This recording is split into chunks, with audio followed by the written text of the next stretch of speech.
நான் படித்தது கிடையாது. ஆனால் இன்னைக்கு பைபிள் ஃபுல்லாக படித்து பைபிள் சர்டிஃபிகேட் வாங்கி பைபிள் காலேஜ் படித்து இன்னைக்கு சபை தேவனுடைய சபையை ஊழியத்தை நடத்தும்படியாக தேவன் கிருபை கொடுத்திருக்கிறார். அல்லேலூயா. நல்ல கையை தட்டுங்களேன், சந்தோஷமாக தான் தட்டுங்க. அல்லேலூயா. பாருங்க, இன்னைக்கு நான் பிரசங்கம் பண்றேன், நீங்க கேட்கறீங்க. கர்த்தர் எவர்களை கொண்டும் பெரிய காரியங்களை செய்ய அவர் சித்தமா இருக்கிறார். ஒரு ஆமீன் சொல்லுவோமா? அல்லேலூயா, அல்லேலூயா. அப்ப வசனத்தை கேட்டு வாழ்கிற ஒரு கூட்டமா நாம இருக்கணும். மற்றவங்க பத்தி குறை சொல்றது கிறிஸ்தவனுடைய வாழ்க்கை கிடையாது. மற்றவனை பத்தி பேசுறது கிறிஸ்தவனுடைய வாழ்க்கை கிடையாது. நான் எப்படி இருக்கிறேன், என்னுடைய வாழ்க்கை எப்படி இருக்கிறது, சத்தியத்துல நான் நடக்கிறேனா, சாட்சி உள்ள வாழ்க்கையை நான் வாழ்றேனா, சாட்சி உள்ள வாழ்க்கையா நான் வாழும் பொழுது, வசனத்தின்படி நான் நடக்கும் பொழுது என்னை பார்த்து சபைக்குள் அநேகர் வந்துருவாங்க. அல்லேலூயா சொல்லி உங்களை பார்த்து மற்றவங்க சொல்லணும். அல்லேலூயா, அல்லேலூயா. குறை சொல்ற கிறிஸ்தவனா இருக்க கூடாது. குறையா இருக்கிற கிறிஸ்தவனை என்ன செய்யணும்? நம்ம தூக்கி நிப்பாட்டுகிற ஒரு சந்ததியா இருக்கணும். ஒரு ஆமேன்னு சொல்லுவோமா? அல்லேலூயா.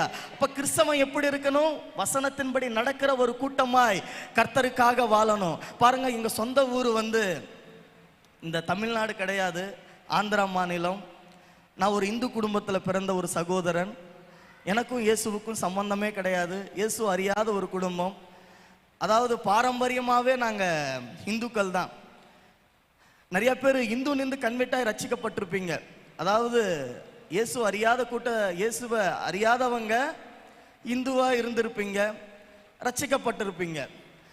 நாங்கள் எப்படிப்பட்டவர்கள்லாம், இந்து கடவுளுடைய அந்த விக்கிரகத்துடைய வேஷங்களை போட்டுக்கிட்டு பயங்கரமாக இந்த ராமர் அன்மார் பத்ரகாளி வேஷம் போட்டுக்கிட்டு ஊராக கூடாரங்களை போட்டுக்கிட்டு பிச்சை எடுக்கிறவங்க. எங்களுக்கும் இயேசுவுக்கும் சம்பந்தமே கிடையாது. இப்படிப்பட்ட ஒரு சந்ததியில் நாங்கள் பிறந்தவங்க. இப்படிப்பட்ட ஒரு சந்ததியில் நாங்கள் பிறந்தவங்க. எங்கள் சொந்த மாநிலம் ஆந்திரா. எல்லாருமே நாங்கள் தெலுங்கு தான். வீட்டில் ஆந்திரா மாநிலத்தை விட்டு ஒரு 25 வருஷத்துக்கு முன்னாடி நாங்கள் தமிழ்நாட்டுக்கு வந்துட்டோம். எங்களுடைய குலத்தொழிலே பிச்சை எடுக்கிறது தான், வேஷம் போடுறது தான். ராமர் அனுமார் பத்திரகாளி வேஷம். இந்து கடவுளில் முக்கோடிகள் தேவர்கள் இருக்காங்கன்னு சொல்லுவாங்களே, எத்தனை தெய்வங்கள் இருக்குதோ எல்லா வேஷமும் என்ன செய்வோம், சில வேஷங்களை நாங்கள் போட்டுக்கிட்டு ஊராக டென்ட்டு போட்டுக்கிட்டு, எங்களுக்குன்னு சொந்த வீடு கிடையாது. எப்படி சொல்கிறது, கிச்சன் பெட்ரூம் ஹால் கிடையாது, எங்களுக்குன்னு ஒரு இடம் கிடையாது. எப்படி பிளேட்பாரத்தில் படுக்கிறவங்க, பிளேட்பாரத்தில் வாழ்ந்தவங்க, எங்களுக்குன்னு ஒரு தகுதியும் கிடையாது இந்த உலகத்தில் வாழ்வதற்கு. எந்த தகுதியுமே கிடையாது. வலது கைக்கும் இடது கைக்கும் வித்தியாசம் தெரியாதவர்கள் நாங்கள்.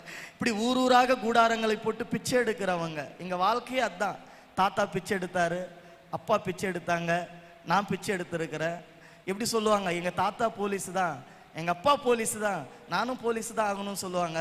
நாங்கள் கொஞ்சம் வித்தியாசமாக சொல்லுவோம். எங்கள் தாத்தா பிச்சை எடுத்தாரு, எங்கள் அப்பா பிச்சை எடுத்தாரு வேஷம் போட்டுக்கிட்டு, நானும் பிச்சை தான் எடுத்தேன். இந்த மாதிரி எங்கள் தொழிலே என்னதான் பிச்சை எடுக்கிறது தான். வெக்கனா என்னன்னு தெரியாது, நல்லா ட்ரெஸ் பண்ண தெரியாது, நல்லா பேச தெரியாது. ஏன்னா படிப்பறிவும் கிடையாது எங்களுக்கு. யாருக்கிட்ட எப்படி பேசுகிறோம், எப்படி இருக்கணும்னு தெரியாது. இந்த உலகத்தில் நாங்கள் இருக்கிறோன்னா ஏதோ வாழ்கிறோம், அவ்வளோதான். மற்றவங்களை பார்க்கும் பொழுது ஏக்கம் வரும், மற்றவங்களை படிக்கிற பிள்ளைங்களை பார்க்கும் பொழுது ஏக்கம் வரும். நான் படிக்கலையே, என்னை படிக்க வைக்க யாருமே இல்லையே. நான் ரொம்ப அழுத நாட்கள் உண்டு, புலம்பின நாட்கள் உண்டு, கஷ்டப்பட்ட நாட்கள் உண்டு. மற்ற பிள்ளைகளுடைய நிலைமைகளை பார்த்து, வீடு வாசலை பார்த்து, ஒரு வீடு நான் கட்டுவேனா, ஒரு இடம் ஒன்று வாங்குவேனா, எனக்குன்னு ஒரு ஃபேன் இருக்குமா, ஒரு பெட்ரூம் இருக்குமா, ஒரு ஹால் இருக்குமா, ஐயோ இந்த கூடாரத்தில் எங்களுடைய வாழ்க்கை முடியுமா, இப்படி தான் எங்களுடைய வாழ்க்கை பிச்சை எடுக்கிறது தானா அப்படின்னு சொல்லிட்டு அநேக நாட்கள் நாங்கள் புலம்பினது உண்டு, அழுதது உண்டு. அல்லேலூயா. எங்களை பார்க்குறவங்களாம் பேசுறதுக்கே யோசிப்பாங்க. அப்படிப்பட்ட ஒரு நிலைமையில் நாங்கள் இருந்தோம். ஆந்திரா மாநிலத்தை விட்டு சென்னை மாநகராட்சி, சென்னையில் நாங்கள் 25 வருஷத்துக்கு முன்னாடி வேசார்பாடி என்ற ஒரு பகுதியில் கூடாரங்களை போட்டு கிட்டத்தட்ட ஒரு 15 குடும்பம் 20 குடும்பம் நாங்கள் ஒன்றா சேர்ந்து வாழ்கிறவங்க. எங்களுக்குள்ள ஒரு சமுதாயம், எங்களுக்குள்ள ஒரு ஜாதி சடங்கு சம்பிரதாயங்கள்லாம் இருக்குது. எங்களுக்குள்ள தான் பொண்ணை கட்டிக்கணும், எங்களுக்குள்ள தான் பொண்ணை எடுக்கணும், எங்களுக்குள்ள தான் பையனை கட்டிக்கணும். யாருமே வரதட்சணை பெண்கள் கொடுக்க மாட்டாங்க, ஆண்கள் தான் கொடுத்து கல்யாணம் பண்ணுவாங்க. வித்தியாசப்பட்டது. இப்போ நீங்களாம் கொடுக்கும் பொழுது காரு வேணும்னு கேட்குறாங்க, 50 சவரம் வேணும்னு கேட்குறாங்க. எங்கே பாஸ்டர் போகிறது? பொண்ணை கட்டி கொடுக்கறதுக்கு நான் படுற பாடு இருக்குது. பையன் கவர்மெண்ட் வேலை சொல்கிறாங்க, அதனால் நான் என்ன செய்கிறேன், ரெடி கடனாச்சு நான் வாங்கி கல்யாணம் பண்ணி வைக்கணும்னு வாங்க. எங்குதில் அப்படி கிடையாது. பொண்ணுக்காக பையன்தான் 3 வருஷம் வேலை செய்யணும். அந்த கல்யாணத்தில் ஒரு 3-4 லட்சம் செலவாயிடுச்சுன்னா பையன் வீட்டில் ஒரு 2 லட்ச ரூபாய் செலவு போடுவாங்க, பொண்ணு வீட்டில் 1 லட்ச ரூபாய் செலவு போடுவாங்க. இந்த மாதிரி தான் நாங்கள் கல்யாணம். 10 பெண் பிள்ளைகள் இருந்தால் கூட திருமணம் செய்வதற்காக கீவில் நிற்பாங்க. அது உடனே நிச்சயதார்த்தான உடனே கல்யாணம் பண்ணி கொடுக்க மாட்டாங்க. அந்த பையனுடைய குணாதிசயங்களை பார்த்து ஒரு 2-3 வருஷம் அந்த பையன் கெட்டவனா நல்லவனா குடிக்கிறவனா எப்படிப்பட்டவன் சொல்லிட்டு 3 வருஷம் வரைக்கும் அந்த பையனுடைய புத்தியை பார்த்துட்டு என்ன செய்வாங்க, திருமணத்தை செஞ்சு கொடுப்பாங்க. இப்படிப்பட்ட சடங்கு சம்பிரதாயங்களை பிறந்த எங்களை இயேசு தேடி வந்தார். அல்லேலூயா. எப்படி இயேசு தேடி வந்தார். எல்லாருமே இப்போ மரிச்சிட்டாங்கன்னா நார்மலாக என்ன செய்வோம், புதைப்போம், இல்லைன்னா பெட்டியில் வச்சு அடக்கம் பண்ணுவோம். இங்கிதில் என்ன செய்வாங்கன்னா உட்கார வச்சு அடக்கம் பண்ணுவாங்க. இந்த இடத்துல ஆணி அடிப்பாங்க. எந்த இடத்துல? பொட்டு வைக்கிற இடத்துல ஆணி அடிச்சுட்டு பேயாய் வரக்கூடாதுன்னு சொல்லிட்டு என்ன செய்வாங்க, சுடுகாட்டுக்கு வந்து ஆணி அடிச்சுட்டு வருவாங்க. இப்படிப்பட்ட ஒரு பயங்கரமான ஒரு குல பிசாசுக்குள்ள, எப்படி சொல்றது, குல சமுதாயத்துக்குள்ள நாங்க வாழ்ந்தோம். இதுதான் எங்களுடைய வாழ்க்கை. உலகம்னா என்னன்னு தெரியாது, மற்ற மனிதர்கள்லாம் என்னன்னு தெரியாது. எங்களுக்குள்ள ஒரு உலகம், எங்களுக்குள்ள ஒரு சமுதாயம், எங்களுக்குள்ள ஒரு எப்படி சொல்றது, எங்களுக்குள்ளேயே ஒரு ரிலேஷன்ஷிப். யாருக்கிட்டையும் பழகக்கூடாது, யாருக்கிட்டையும் பேசக்கூடாது, எல்லாமே எங்களுக்குள்ளேயே முடிஞ்சுன்னு பஞ்சாயத்து எல்லாமே. இந்த மாதிரி இருந்த எங்களுக்குள்ள இயேசு தேடி வந்தார். எப்படி தேடி வந்தார்? சம்பந்தமே இல்லையா. ஏன்னா ஒரு நாளைக்கு அந்த வேஷத்தை போட்டு பிச்சை எடுத்தாதான், அந்த வேஷம் போலன்னா எங்களுக்கு சாப்பாட்டு கிடையாது. அந்த வேஷம்லாம் சாயெல்லாம் போட்டுக்கிட்டு அந்த ட்ரெஸ்ஸெல்லாம் போட்டுக்கிட்டு ரோட்டில் நடக்கும் பொழுது எல்லாருமே பார்ப்பாங்க. பஸ்ஸில் போகிறவங்க வர்றவங்க, வித்தியாசமான ஒரு மனுஷன் போகிறான் பாரு அப்படின்னு சொல்லிட்டு எல்லாருமே திரும்பி பார்ப்பாங்க. கடையாக போயிட்டு நாங்கள் ₹1, ₹2, ₹5, ₹10 இந்த மாதிரி பிச்சை எடுத்துட்டு அது போட்டால் தான் எங்களுக்கு சாப்பாட்டு, வேஷம் போட்டால் தான் எங்களுக்கு என்ன சாப்பாட்டு. அப்போ இப்படி இருக்கும் பொழுது எங்கள் குடும்பத்தில் என்னுடைய கூட பிறந்த மச்சம் மொத்தம் 5 பேர், 2 அக்கா, ஒரு அண்ணன், ஒரு தம்பி. மொத்தம் எத்தனை பேர்? 5 பேர். என் கூட பிறந்த தம்பிக்கு மிகவும் பலவீனம் ஆயிடுச்சு. எல்லா ஹாஸ்பிட்டலுக்கு போனாங்க, எல்லா டாக்டர்கிட்டையும் போனாங்க. எங்கே போனாலும் சுகம் கிடைக்கல. என்ன செஞ்சிட்டாங்க, ஹாஸ்பிட்டலுக்கு போனால் கூட இன்டிஷன் மருந்தில் ஏறலை, இன்டிஷன் போட்டால் கூட அதில் இருக்கிற மருந்து ஏறலை, நீங்கள் கொண்டு போயிடுங்க உங்கள் வீட்டுக்குன்னு சொல்லிட்டாங்க. வேற என்ன செய்வோன்னு சொல்லி கலங்கி நின்ற நேரத்தில் இயேசுவை பற்றி ஒரு கூட்டம் வந்தாங்க சொல்லுவதற்காக. இயேசுவை பற்றி ஒரு கூட்டம் சொன்னாங்க சொல்லுவதற்காக, சுவிசேஷத்தை அறிவிக்கும்படியாக. இயேசுன்னு ஒரு தெய்வம் இருக்காருமா, இயேசு அற்புதத்தை செய்கிறவர், இயேசு உயிரோடு இருக்கிறவர்களை எழுப்பினவர், அடையாளங்களை செய்கிறவர். ஒரு வாட்டி வந்து பாருங்க, உங்களுக்கு சுகம் கிடைக்கும். எல்லா தெய்வத்துக்கிட்டும் போயிட்டீங்க, எல்லா டாக்டர்கிட்டும் போயிட்டீங்க, உங்களுக்கு எல்லாம் செலவு பண்ண கூட பணம் கிடையாது, உங்க பையன் மரிச்சிடுவான்னு சொல்லிட்டாங்க. ஆனா இயேசுன்னு ஒரு தெய்வத்துக்கிட்ட நீங்க வரும் பொழுது இயேசு நிச்சயமா சுகம் கொடுப்பாரு, உயிருள்ள தேவன் என்று அவர்கள் சொல்லும் பொழுது நாங்க எங்க அவசரத்திற்காக என்ன செஞ்சோம், ஜெபம் பண்ணிட்டு வரலாம். எப்படி ஜெபம் பண்ணிட்டு வரலாம் பாஸ்டர் கிட்ட. இன்னைக்கு அப்படிதான் ஒரு கூட்டம் வர்றாங்க. இன்னைக்கு நிறைய திருச்சபைகள் மருத்துவமனை ஆயிடுச்சு, எல்லா ஊழியக்காரர்களும் டாக்டர் ஆயிட்டாங்க. சில ஊழியக்காரர் கைராசியானவர்கள், அந்த கைராசியான டாக்டர் கிட்ட போனாதான் சுகம் படுத்துறோம், அந்த ஊழியக்காரர் கிட்ட போனாதான் எனக்கு சுகம் கிடைக்கும், அவர்கிட்ட போனாதான் தீர்க்க தரிசனம் சொல்லுவாரு, அவர்கிட்ட போனாதான் பேய் ஓட்டுறாரு. டாக்டர்கள் ஆயிட்டாங்க. இன்னைக்கு திருச்சபைகள் என்ன ஆயிடுச்சு, மருத்துவமனைகள் ஆயிடுச்சு. அவசரத்திற்காக பயன்படுத்துகிற ஒரு பாத்திரமா இன்னைக்கு நிறைய பேர் அவசரத்திற்காக சபையை பயன்படுத்துறீங்க, அவசரத்திற்காக ஊழியக்காரனை பயன்படுத்துறீங்க. கிடையாது கிடையாது, தேவனுடைய வருகை சீக்கிரமாய் வரப்போகிறது. மனம் திரும்ப ஆத்துமாவே, அவருடைய வருகை சீக்கிரமாய் வரப்போகிறது. இன்னும் எத்தனை நாளைக்கு தான் உங்களுக்காக உங்க குடும்பத்துக்காக சபையை பயன்படுத்த போறீங்க? உலகத்துக்காக நீங்கள் பயன்படுத்துகிற பாத்திரமாய் மாறணும். அந்த ஊழியக்காரர்கிட்ட போனா சுகம் கிடைக்கும், இந்த ஊழியக்காரர்கிட்ட போனா சுகம் கிடைக்கும் சொல்லி உங்க ஊழியக்காரரை விட்டு போகும் பொழுது அந்த இடத்துல போனாலும் இயேசுதான் வந்து சுகம் கொடுக்கணும், அமெரிக்காவுக்கு போனாலும் இயேசுதான் வந்து சுகம் கொடுக்கணும். நீங்கள் முழங்கால் படிட்டு நீங்க போகிற சபையில இயேசுதான் உங்களுக்கு சுகம் கொடுக்கணும் சொல்லி நீங்க விசுவாசிக்கணும், நீங்க மனம் திரும்பணும். அப்பதான் ஒரு எழுப்புதல் வரும். அல்லேலூயா அல்லேலூயா அல்லேலூயா.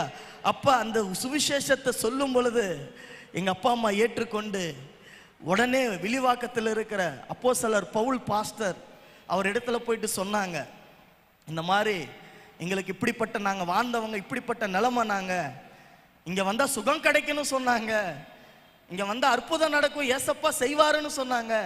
எங்கள் அப்பா பயங்கரமாக குடிப்பார், பயங்கரமாக சுருட்டடிப்பார். ஏன்னா விக்கிரகத்திலே வாழ்கிறவங்க நாங்கள் எல்லாருமே இந்து நின்று கன்வெர்ட்டாகி கிறிஸ்டினுக்குள்ளே வந்திருப்பீங்க.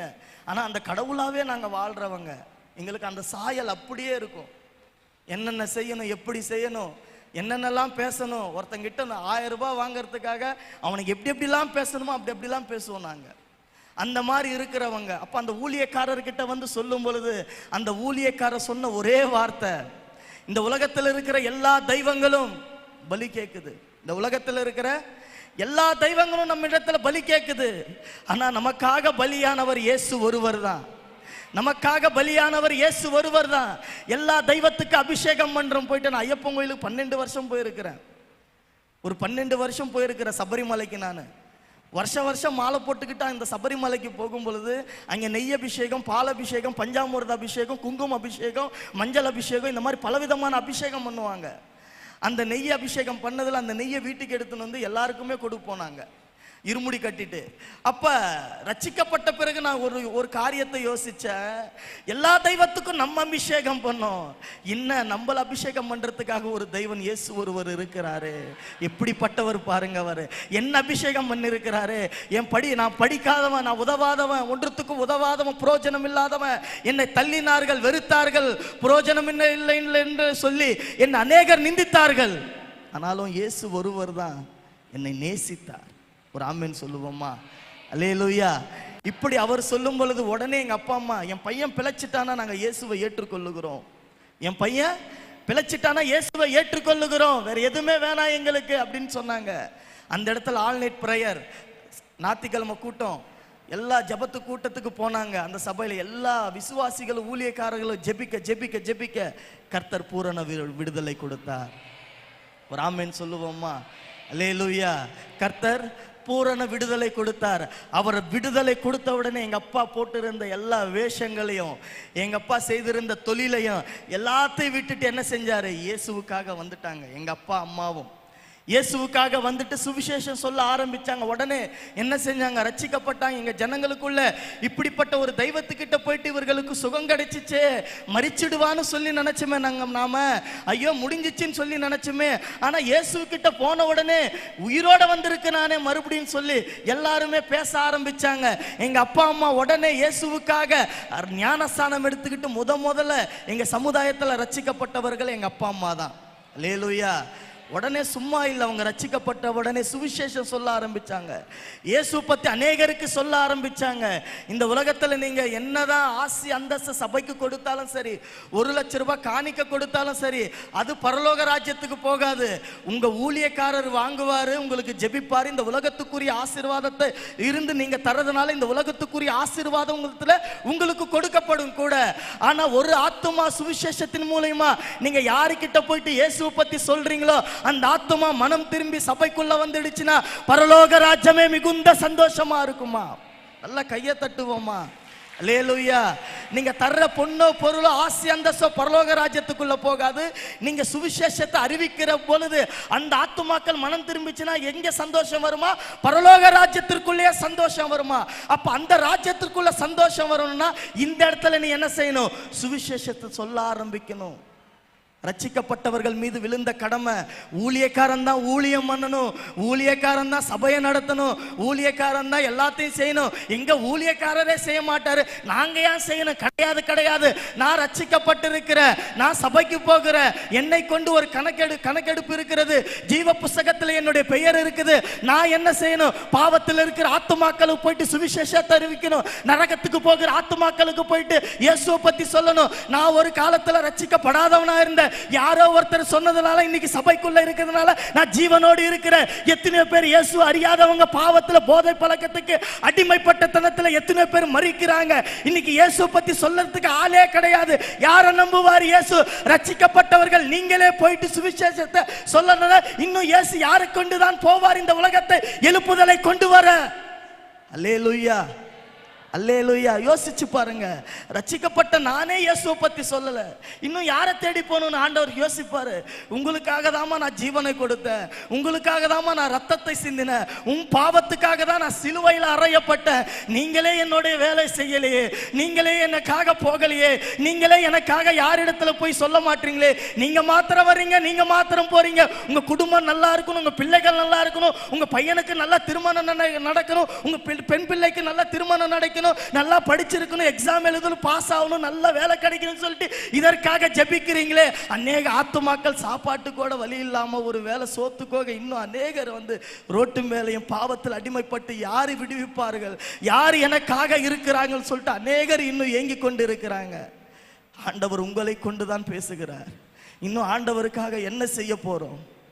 இன்னும் தாமதிச்சு கொண்டு இருக்கிறோம். அடுத்த வருஷம் போலாம், அடுத்த வருஷம் ரட்சிக்கப்படலாம், அடுத்த வருஷம் ஊழியம் பண்ணலாம், அடுத்த வருஷம், அடுத்த மாசம், அடுத்த வருஷம், அடுத்த மாசம், அடுத்த வருஷம். கிடையாது, கிடையாது. நேரம் இருக்கும் பொழுதே தேவனுடைய ராஜ்யத்தை குறித்து பிரசங்கம் பண்ண போ. சுவிசேஷத்தை அறிவிக்கிற ஒரு கூட்டமாய் சபைக்குள்ள எழும்பணும். சுவிசேஷத்தை ஊழியத்தை ஒவ்வொரு சபைக்குள்ள நீங்க செஞ்சு ஆத்துமாக்களை கொண்டு வரும் பொழுது சபைக்குள்ள ஒரு எழுப்புதல் கர்த்தர் கொண்டு வருவார்.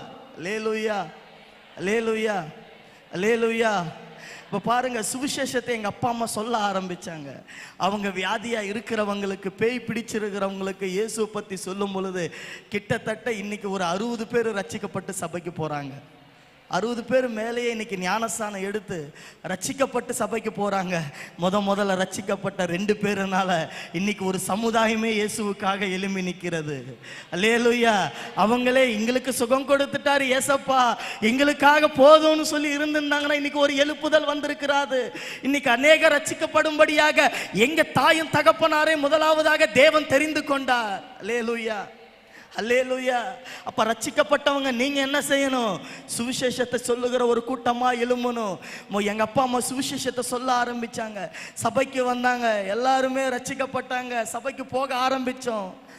நான் எப்படி ரட்சிக்கப்பட்டேன்னா, எங்க அப்பா அம்மா தான் ரட்சிக்கப்பட்டாங்க, நான் யார் ரட்சிக்கப்படணும் அப்படின்னு சொல்லிட்டு எனக்கு ஃப்ரெண்ட்ஸ்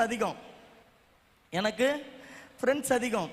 ஒரு நாளைக்கு கிட்டத்தட்ட 50-60 பாக்கு போடுவோம். நான் பயங்கரமான ஒரு ஐயப்பன் பக்தம் மாதிரி வருஷம் கோயிலுக்கு போவோம் மாலை போட்டுக்கிட்டு.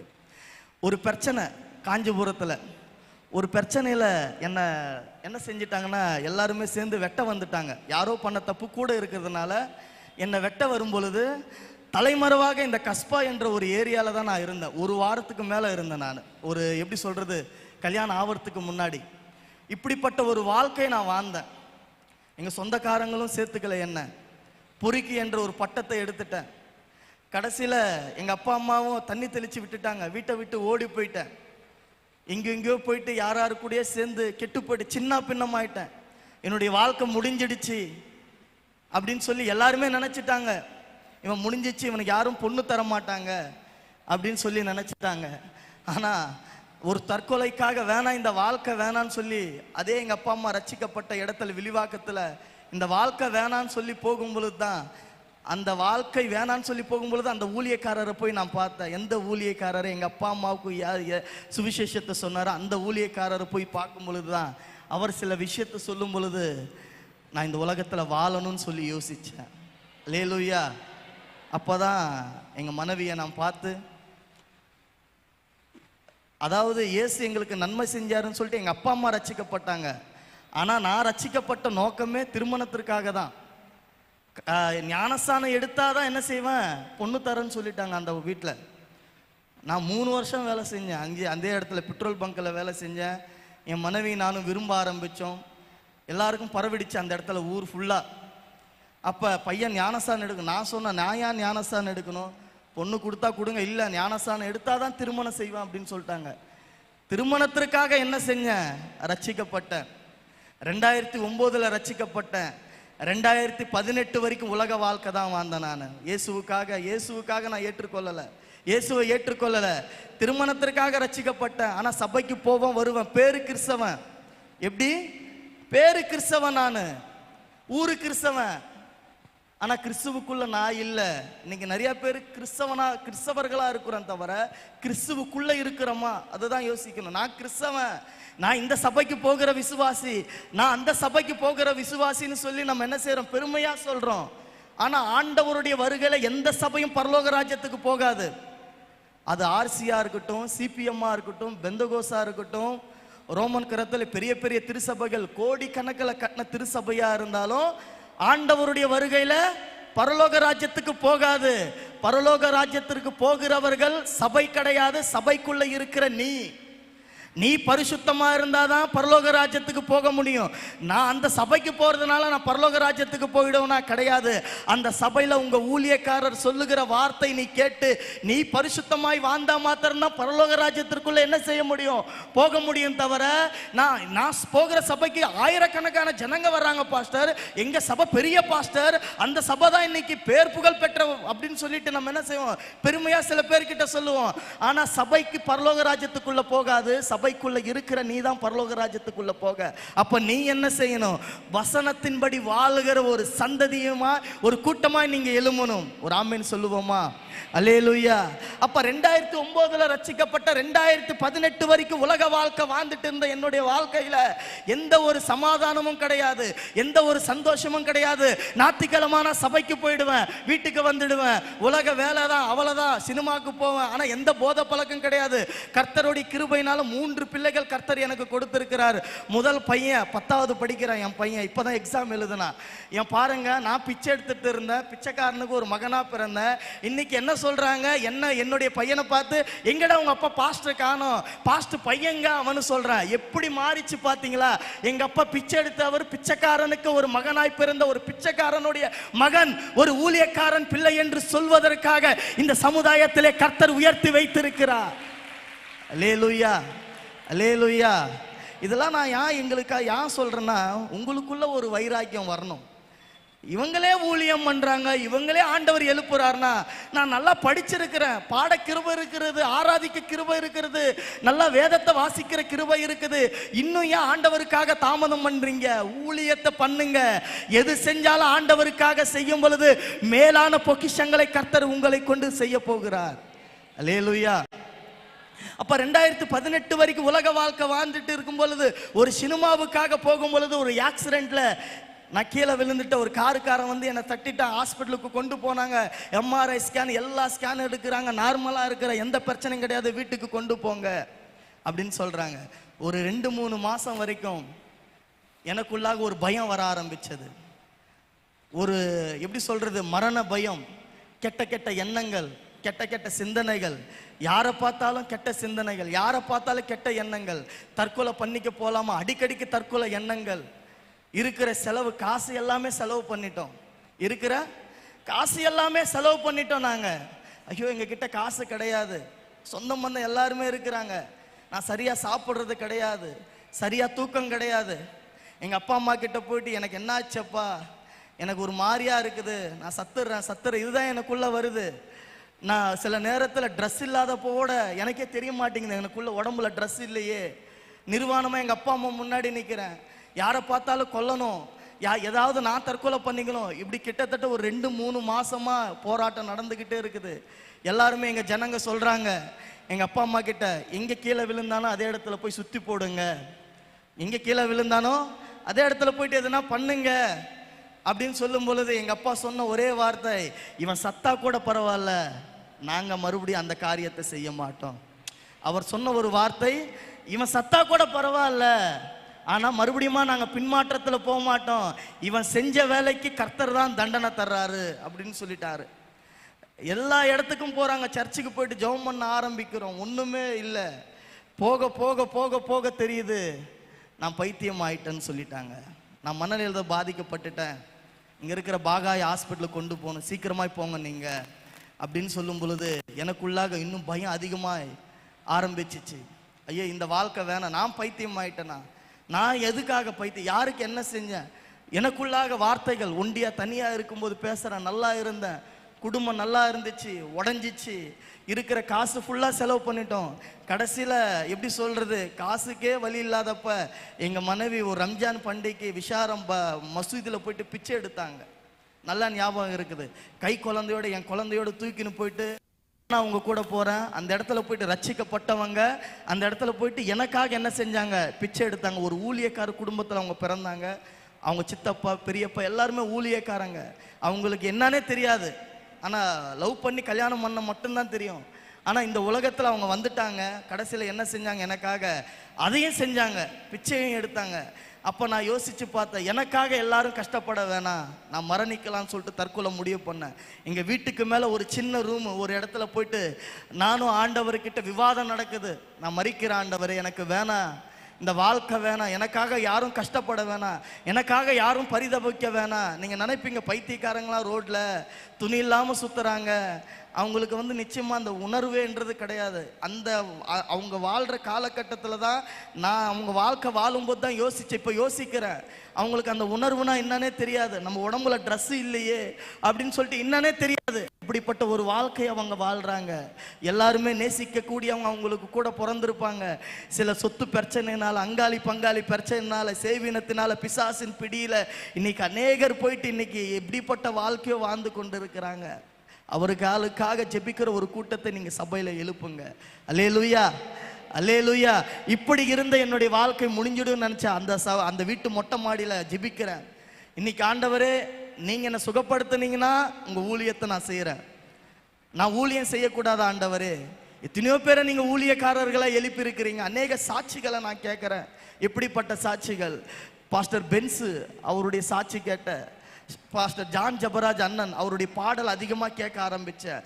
பயங்கரமாக எனக்குள்ள உற்சாகம் வர ஆரம்பித்தது. இவங்களுடைய சாட்சிலாம் கேட்குறமே, இவங்கெல்லாம் இப்படிப்பட்டவர்கள்லாம் பாடல் எழுதி இன்னைக்கு என்ன செய்கிறாங்க? ஆண்டவருக்காக ஊழியம் பண்ணுறாங்களே, நான் பண்ணக்கூடாத ஆண்டவரே, இதே இடத்துல ஒரு சபையை கொடுங்க ஆண்டவரே, எனக்கு இதே இடத்துல யாரோட பாட்டு நான் கேட்டேனோ அதே ஜான் ஜபராஜ் அண்ணன் இந்த சபையை திறக்கணும் அப்படின்னு சொல்லிட்டு ஒரு கேள்வி எனக்குள்ள ஜபிக்கிறேன். வேணாம், இது நடக்குமா, ஒரு பைத்தியக்காரத்தனமாவோட இருக்கலாம்னு சொல்லிட்டு உடனே என்ன செஞ்ச? தற்கொலை பண்ணிக்கலாம் சொல்லி போகும் பொழுது ஒரு வசனத்தை கொண்டு தேவன் என்னை ஊழியத்துக்கு அழைக்கிறார். நான் உன்னை எப்படி கைவிடுவேன்? லேலுயா. ஓசியா 8ஆம் அதிகாரம் 11வது வசனமா? லேலுயா. எபிரேயமே, நான் உன்னை எப்படி கைவிடுவேன்? என்னோட பேரே ஓசியா. அதிலே நான் ஆண்டவர் ஊழியத்துக்கு நான் உன்னை எப்படி கைவிடுவேன் என்று சொல்லி அழைக்கும் பொழுது உடனே என்ன செஞ்சிட்டேன்? நான் மறுநாள் ஊழியத்துக்கு அழைச்சிட்டார் ஆண்டவர். நிஜமா ஒரு நம்பிக்கை வந்துச்சு, ஒரு விசுவாசம் வந்துடுச்சு.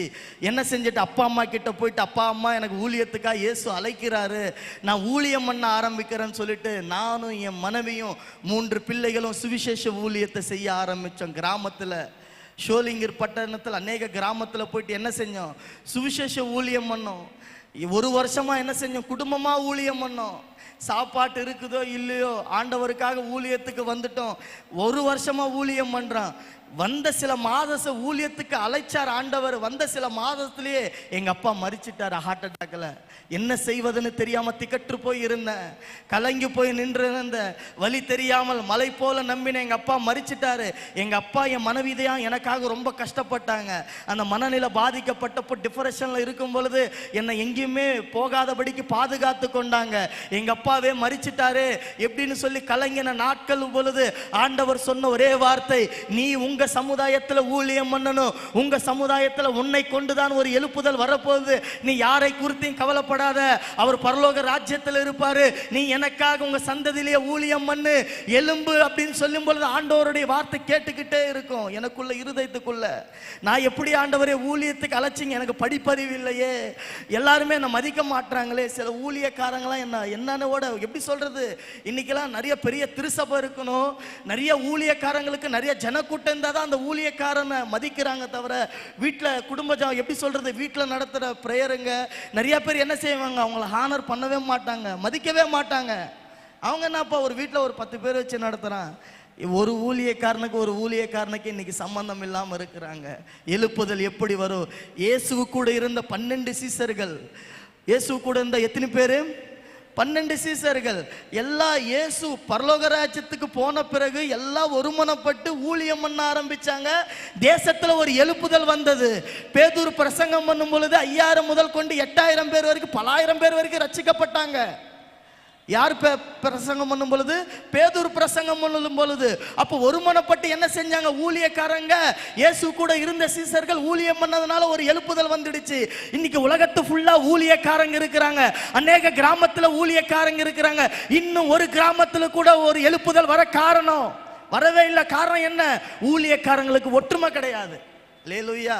நான் பெரிய ஊழியக்காரன், நான் சின்ன ஊழியக்காரன், அவன் படித்தவன், இவன் படிக்காதவன், இவருக்கு பின்னாடி இவ்வளோ பேக்ரவுண்ட் இருக்குது, இவங்க சபைக்கு போனால் 1000 பேர் வர்றாங்க, இவர் பென்ஸ் கார் வச்சிருக்கிறாரு, இவர் அந்த கார் வச்சிருக்கிறாரு, இவரை தான் மதிக்கணும், இவரை தான் கூப்பிடணும்னு சொல்லிட்டு ஒரு கூட்டம் என்ன செய்கிறாங்க? அப்படிப்பட்டவர்களை தான் கூப்பிடுறாங்க.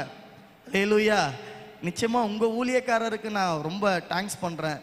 என்னையும் ஒரு ஊழியக்காரனா இந்த இடத்துல எப்படி கண்டுபிடிச்சாரோ, யார் சொன்னாங்களா தெரியல. ஆனால் இந்த இடத்துல வந்து அவர் சொல்லும் பொழுது நிச்சயமாக சந்தோஷப்பட்ட ஒரே விஷயம், தேவனுடைய நாம மகிமை இந்த இடத்துல படணும். அல்லேலூயா, அல்லேலூயா, அல்லேலூயா. பாருங்க, போன வாரத்தில் திருநெல்வேலி பட்டணத்தில் போயிட்டு ஊழியம் பண்ணோம். 2 நாள் கன்வென்ஷன் கூட்டம் நடத்தும் பொழுது அநேகருக்கு விடுதலை கிடைச்சது, அநேகருக்கு அற்புதங்களை கிடைச்சது. நான் நினைச்சேன், என்ன ஆண்டவரே என்னை கொண்டு நீங்க செய்யறீங்க? கிடையாது, கிடையாது. நான் உன்னை எப்படி கைவிடுவேன்? எல்லாருமே கைவிட்டாலும் நான் உன்னை கைவிட மாட்டேன்னு சொல்லி இன்னைக்கு அநேக தேசத்துல கூட்டங்களுக்கும் ஊழியங்களுக்கு தேவன் படிக்காத என்னை பயன்படுத்துகிற பாத்திரமாய் கர்த்தர் மாற்றுகிறார். அல்லேலூயா. அப்ப அந்த மொட்டை மாடியில நான் ஜெபிக்கும் பொழுது அந்த இடத்துல ஆண்டவர்கிட்ட ஒரு விண்ணப்ப ஜபத்தை கேட்கிற, இதே இடத்துல சபை கட்டணும். அப்ப பாஸ்டர் பாட்டு நான் அதிகமா கேட்பேன். அவர் பாட்டு தான் என்ன பயங்கரமா உற்சாகப்படுத்திச்சு. அவரே வந்து சபையை திறக்கணும் அப்படின்னு சொல்லிட்டேன். ஒரு விண்ணப்பம், ஒரு பைத்தியக்கார ஜபமாவோட கூட இருக்கலாம். அப்ப வந்து அந்த இடத்துல ஜெபிக்க ஆரம்பிக்கிறேன். எங்க அப்பா மரிச்சிட்டாலும் பரவாயில்ல, ஆண்டவருக்காக ஊழியம் பண்ணணும். பெட்டியில் வச்சு நாங்கள் அடக்கம் பண்ணோம். இதில் வச்சு கிறிஸ்துவ முறைப்படி பெட்டியில் வச்சு அடக்கம் பண்ணும் பொழுது எந்த சொந்த பந்தமும் வரல. எங்களை ஜாதியை விட்டு வெளியே ஒதுக்கிட்டாங்க. நீங்கள் ஏன்னா சபைக்கு போகலாம் வரலாம், ஆனால் குலத்தின் சம்பிரதாயத்தின்படி தான் ஆணி அடித்து தான் புதைக்கணும் அப்படின்னாங்க. நாங்கள் சொன்னோம், எங்கள் அப்பா ரட்சிக்கப்பட்டார், ஞானஸ்தானம் எடுத்தவர், அவரை பெட்டியில் வச்சு நாங்கள் அடக்கம் பண்ணுவோம் அப்படின்னு சொல்லிட்டு நீங்கள் வந்தா வரல போங்க அப்படின்னு சொல்லிட்டு என்ன செஞ்சோம்? நாங்கள் சபைக்கு போகிற ஒரு ஊழியக்காரர் வந்து எங்கள் அப்பாவை அடக்கம் பண்ணி தேவனுடைய நாமத்தை முதல்ல ரட்சிக்கப்பட்டது எங்க அப்பா அம்மா தான். முதல்ல பெட்டியில் அடக்கம் பண்ணது எங்க அப்பாவை தான். அல்லேலூயா, அல்லேலூயா. அப்பா 2018 ஊழியத்துக்கு வந்துட்டேன். ஊழியத்துக்கு வந்த பிறகு ரொம்ப கஷ்டம். யாரை நம்புறது யாரை நம்பாருதுன்னு தெரியாது. எல்லாமே இழந்துட்டோம். பயங்கரமான கஷ்டம். ஊழியம் பண்றோம், சாப்பாட்டு கூட வழி கிடையாது. சின்ன ஒரு வீடு, கால் நீட்ட முடியாது. ஒரு 1000 ரூபாய் அந்த வீட்டுக்கு வாடகை, கால் நீட்ட முடியாது. உள்ளே கிச்சன், பயங்கரமான ஒரு நெருக்கடி. அந்த வீட்டில் கிட்டத்தட்ட ஒரு 2 வருஷம் நாங்கள் வாழ்ந்தோம். அல்லேலூயா. சாப்பாட்டுக்கு சில நேரத்தில் கஷ்டப்படும் பொழுது யாருதோ கல்யாணம் நடக்கும். அந்த கல்யாணத்துலலாம் போயிட்டு எங்கள் பசங்க பசிக்குதுன்னு சொல்லுவாங்க. யாருதோ தெரியாத கல்யாணத்தில் போயிட்டு குடும்பமாக சாப்பிட்டு வந்த நாட்கள் உண்டு. ஒரு ஊழியம் என்பது சாதாரணமான ஒரு விஷயம் கிடையாது. இன்னைக்கு ஊழியக்காரங்க வளர்ந்துட்டாங்க, இன்னைக்கு காரில் போகிறாங்க. அவங்களுக்கு என்ன பெரிய சபை, அவங்களுக்கு இவ்வளோ வருது அவ்வளோ வருது கிடையாது. ஒவ்வொரு ஊழியக்காரனருக்குள்ள வழி பின்னாடி பார்த்தீங்கன்னா, கடந்து வந்த பாதையை பார்த்தீங்கன்னா பயங்கரமாக இருக்கும். யாராலையுமே அதை நிர்ணயிக்க முடியாது, யாராலையும் அதை நினைக்க முடியாது. அவ்வளவு கஷ்டங்கள் அனுபவிச்சது நிக்கிறதுக்கு ஒரே காரணம், கர்த்தர் அழைத்த அழைப்புல அவர் உறுதிப்படுத்துகிறார். என்னை கொண்டு இந்த தேசத்துல ஒரு எழுப்புதல் வரணும், என்னை கொண்டு அநேக ஆத்துமாக்கள் சுவிசேஷத்தின் மூலமா ரட்சிக்கப்படணும், என்னை கொண்டு ஒரு கூட்ட ஆத்துமாக்களை பரலோக ராஜ்யத்திற்குள்ளாக நான் சேர்க்கணும் என்பதற்காக ஒவ்வொரு ஊழியக்காரனும் வீட்டில் எவ்வளவு பிரச்சனை இருந்தாலும், கஷ்டம் இருந்தாலும், சோதனை துன்பம் இருந்தாலும் வெளியே காட்டிக்க மாட்டாங்க. உங்களுக்காய் வந்து கையை வச்சு ஜெபம் பண்ணும் பொழுது நீங்க விடுதலை பெற்றுக்கொண்டு போவீங்க. அல்லேலூயா, அல்லேலூயா. மனுஷனோ முகத்தை பார்த்துவான், என் கர்த்தரோ இருதயத்தை பார்க்கிறவர். அல்லேலூயா. கர்த்தர் எவ்வளவு நல்லவரா இருக்கிறார் பாருங்க. 2018 ஊழியத்துக்கு வந்து 2022 சபையை கட்ட ஆரம்பிச்சேன். 2022 6வது மாசம் 6ஆம் தேதி 2022 யாரை நான் நிர்ணயிச்சனோ, யாரை கூப்பிடணும்னு சொல்லிட்டு அந்த 2018 பொருத்தனை பண்ணணும். அதே ஊழியக்காரரை கோயம்புத்தூர்ல நானும் என் மனைவியை பார்க்கும் பொழுது, ஆனா நீங்க தானா சபையை திறக்கணும், உங்களுடைய பாட்டு தானே என்னை உற்சாகப்படுத்திச்சு அப்படின்னு சொல்லிட்டு அவர்கிட்ட சொல்லும் பொழுது, உடனே நான் வர்றேன் தம்பி நீ போ அப்படின்னு சொன்னாது. 6வது மாசம் 6ஆம் தேதி அதே ஷோலிங்கர் பட்டணத்தில் இப்படிப்பட்ட ஒரு மண்டபத்தில் ஒரு கூட்டத்தை வச்சு எங்க சமுதாயத்தில் தமிழ்நாட்டில் முதல்ல ஒரு திருசபையை பாஸ்டர் ஜான் ஜபராஜ் அண்ணன் மூலமா திறந்து 1 ரூபாய் காணிக்க வாங்காம அவர் கடந்து போயிருக்கிறார். அல்லேலூயா. இன்னைக்கு எப்படி இருக்கிறாரோ தெரியாது, நல்ல நேசிக்கக்கூடிய ஒரு மனுஷன். அல்லேலூயா. நல்ல ஒரு நேசிக்கக்கூடிய ஒரு மனுஷன். இன்னைக்கு கர்த்தருடைய கிருபையினால அநேக ஊழியக்காரங்க எங்க திருசபைக்கு வர ஆரம்பிச்சாங்க. இந்த 3ஆம் ஆண்டு என் தாய் உருவாகும் முன்னே என் கருவை கண்டிரைய பாஸ்டர் ஆரோன் பாலா நெருங்கிய நண்பர். நானும் அவர் ஒரே கட்டத்தில் தான் ஊழியத்துக்கு வந்தோம். எனக்கும் அவருக்கு ஒரே பிறந்த நாள். அவருக்கு 5ஆம் தேதினா எனக்கு அவருக்கு 4ஆம் தேதினா எனக்கு 5ஆம் தேதி. கிட்டத்தட்ட ஒரு 2-3 வருஷமா ஒன்றா இணைந்து ஊழியம் பண்றோம். ஆண்டு விழாவுக்கு வந்தார். நிறைய ஊழியக்காரங்க வந்து இன்னைக்கு அதே ஸ்ரீராம் நகர் பகுதியில் ஷோலிங்கர் பட்டணத்தில் என்ன எல்லா ஊழியக்காரங்களும் ஒதுக்கிட்டாங்க. நீ இப்படிப்பட்ட ஒரு ஊழியக்காரரை கொண்டு சபையை சிறக்கிற, அதனால நீ பாஸ்ட் ஃபெலோஷிப்பில் இருக்கக்கூடாது, உங்க கூட யாரும் பேச மாட்டாங்க, செய்ய மாட்டாங்க. நான் ஒரு 3 வருஷம் பாஸ்ட் ஃபெலோஷிப்பில் இருந்து ஒரு 50 பேருக்கு நோட்டீஸ் கொடுத்த, வந்தவங்க 8 பேர் தான். அல்லேலூயா. ஆனா இன்னைக்கு ஆண்டவருடைய கிருபையினால அந்த இடத்துல ஊழியத்தை செய்யும்படி தேவன் அழைத்திருக்கிறார். அழைக்கப்பட்டவர்கள் அநேகர், தெரிந்து கொள்ளப்பட்டவர்கள் சிலர். அந்த தெரிந்து கொள்ளப்பட்டவர்கள் சிலர் நீங்களும் நானா இருக்கக்கூடாது. ஆண்டவருக்காய் பெரிய காரியங்களை செய்யும் பொழுது கர்த்தர் உங்களை கொண்டு உயர்த்துவார். அல்லேலூயா. இன்னொரு வசனத்தை அதிலே எடுத்து வாசிக்கலாம். 23வது வசனம், 8வது அதிகாரம், லூக்கா எழுதின சுவிசேஷ புஸ்தகம் 8:23. படகு ஓடுகையில் அவர் நித்திரையாயிருந்தார். அப்பொழுது கடலிலே சுழல் காற்று உண்டானது. அவர் மோசமடையத்தக்கதாக படகு ஜலத்தினாலே நிறைந்தது. போதும் விடுங்க. அல்லேலூயா. அந்த கிராமத்தில் ஊழியத்தை முடிச்சுட்டு ஏசப்பா இன்னொரு கிராமத்துக்கு ஊழியத்துக்கு போகிறாரு. அவர் வாழ்ந்த காலகட்டத்தில் பஸ் கிடையாது, ட்ரெயின் கிடையாது, சைக்கிள் கிடையாது, பைக்கு கிடையாது, காரு கிடையாது. இன்னொரு கிராமத்துக்குள்ள போகணும்னா படகுல தான் போயிட்டு ஊழியத்துக்கு போகணும். எப்படி? படகுல தான் ஊழியத்துக்கு போகணும். அப்ப அந்த கிராமத்துல சுவிசேஷத்தெல்லாம் சொல்லி தேவனுடைய வார்த்தையை சொல்லி ஜனங்களை உற்சாகப்படுத்தி அற்புதங்கள் அடையாளங்களை செஞ்சுட்டு அநேகர் வியாதிகளுக்கு சுகம் கொடுத்துட்டு இன்னொரு கிராமத்துக்கு ஊழியத்துக்கு போகும் பொழுது படகுல களைப்பா என்ன செஞ்சார்? நித்திரையா இருந்தார். உடனே சுழல் காற்று வந்தது, அப்படியே கடல் கொந்தளிச்சது. உடனே என்ன செஞ்சாங்க? சீசர்கள் பயந்து, ஐயரே ஐயரே நாங்கள் மடிந்து போகிறோம் என்று சொல்லி இயேசுவை எழுப்பினார்கள். உடனே இயேசு எந்திரிச்சு சொன்ன ஒரே வார்த்தை, உங்கள் விசுவாசம் எங்கே? அல்லேலூயா. உங்கள் விசுவாசம் எங்கே? இந்த வார்த்தை ஏன் சீசர்களை பார்த்து கேட்டார்னா, என் கூடையே தானே நீங்க வர்றீங்க, அநேக கிராமங்களுக்கு நான் போயிட்டு சுகத்தை தர்றேன், அநேகருக்கு நான் விடுதலை தர்றேன், தேவனு குறித்த வார்த்தையை சொல்றேன், அநேகர் அற்புத அடையாளங்களை பெற்றுக்கொண்டு போறாங்க. ஆனா என் கூடையே இருக்கிற நீங்க இன்னும் ஏன் என்னை விசுவாசிக்க மாட்டீங்க? இன்னும் ஏன் என்னை நம்ப மாட்டீங்க?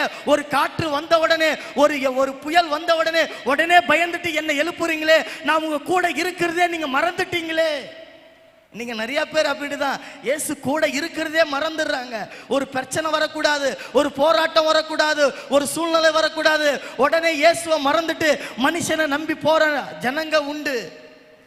இயேசு கூட இருக்கிறத மறந்துட்டு ஜெபிக்க, ஐயோ இயேசு கூட இருக்காரா இல்லையா, எனக்கு இந்த பிரச்சனையா? கிடையாது கிடையாது கிடையாது. எந்த நிலைமையிலும் சரி இயேசு உங்களோடு கூட தான் இருப்பாரு. மனுஷங்க பார்க்குற மாதிரி இயேசு உங்களை பார்க்க மாட்டாருமா. மனுஷங்க வேணா ஒரு சம்பாதியம் வந்த உடனே, ஒரு வீடு வாசல் ஆசை அந்தஸ்து வந்த உடனே உங்க கூட ஒரு கூட்டம் வரும். ஆனா இயேசு எந்த நிலைமையிலும் உங்க கூட தான் இருப்பாரு. நீங்க ஆசையா இருந்தாலும் சரி, ஏழையா இருந்தாலும் சரி, நீங்க என்னதான் ஆசை அந்தஸ்து சம்பாதிச்சிருந்தாலும் சரி, அது அவருக்கு தேவை கிடையாது. விலையேற பெற்ற உங்களுடைய ஆத்துமா. அல்லேலூயா. அப்ப கூடையே இருக்கிறீங்களே, ஏன் இன்னும் நம்ப மாட்டீங்க அப்படின்னு சொல்லிட்டு இயேசு அந்த இடத்துல அவர்களை கேட்டாரு. அல்லேலூயா. அல்லேலூயா. பாருங்க, நான் இன்னைக்கு சபையை கட்டிட்டு ஒரு ஊழியத்தை பண்ணி இன்னைக்கு அநேக இடங்களில் ஊழியத்துக்கு போகிறதுக்கு நான் தகுதியான பாத்திரம் கிடையாது. ஆனா தகுதிப்படுத்துகிறவர் அவர். தகுதிப்படுத்துகிறவர் அவர். அவர் தகுதிப்படுத்தும் பொழுது அவர் எப்படிப்பட்டவர்களை கூட உயர்த்த அவருடைய கரத்தினால் ஆகும். முன்னாடியே நான் சொன்னேன், பெரிய கூட்டத்தை பார்த்து இயேசு வருகிற தேவன் கிடையாது. ஒருவனை கொண்டு பெரிய கூட்டத்தை ஆண்டவர் உருவாக்குகிறவரா இருக்கிறார். ஒரு ஆமேன் சொல்லுவோமா? அல்லேலூயா, அல்லேலூயா. எத்தனை பேருக்கு என்னுடைய சாட்சி பிடிச்சிருக்கு? அல்லேலூயா. எத்தனை பேர் நீங்க கேட்டீங்க? நல்லா புரிஞ்சதா? ஏன்னா நான் ரொம்ப தெலுங்கு, அதனால ஒரு பக்கம் தெலுங்கா, ரெண்டாவது பக்கம் நான் படிக்கல.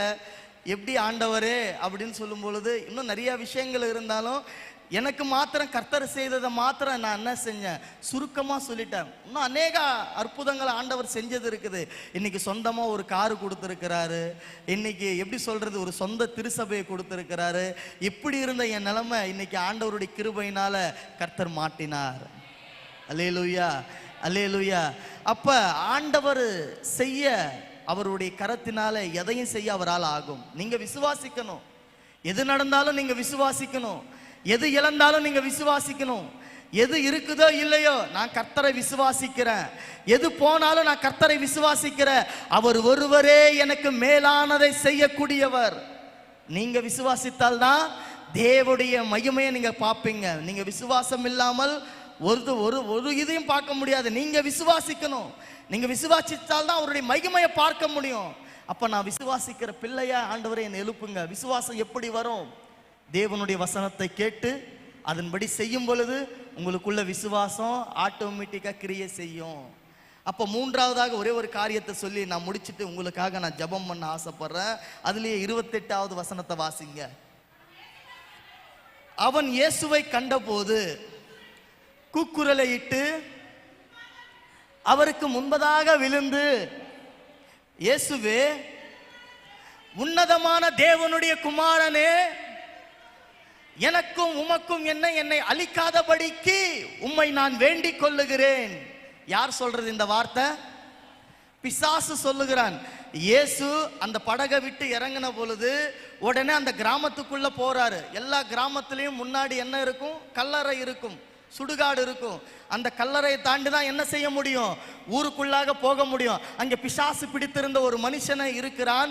அந்த மனுஷன் சொல்றான், பிசாசு சொல்லுகிறது, அந்த மனுஷனுக்குள்ள இருக்கிற பிசாசு, இவர் உன்னதமான தேவனுடைய குமாரன் அல்லவா அப்படின்னு சொல்லிட்டு, உனக்கும் எனக்கும் என்ன ஆண்டவரே, என்னை அழித்து போடாதபடிக்கு உம்மை வேண்டிக் கொள்ளுகிறேன். பிசாசுக்கு தெரியுது யாரு தேவனுடைய குமாரன் என்று சொல்லி.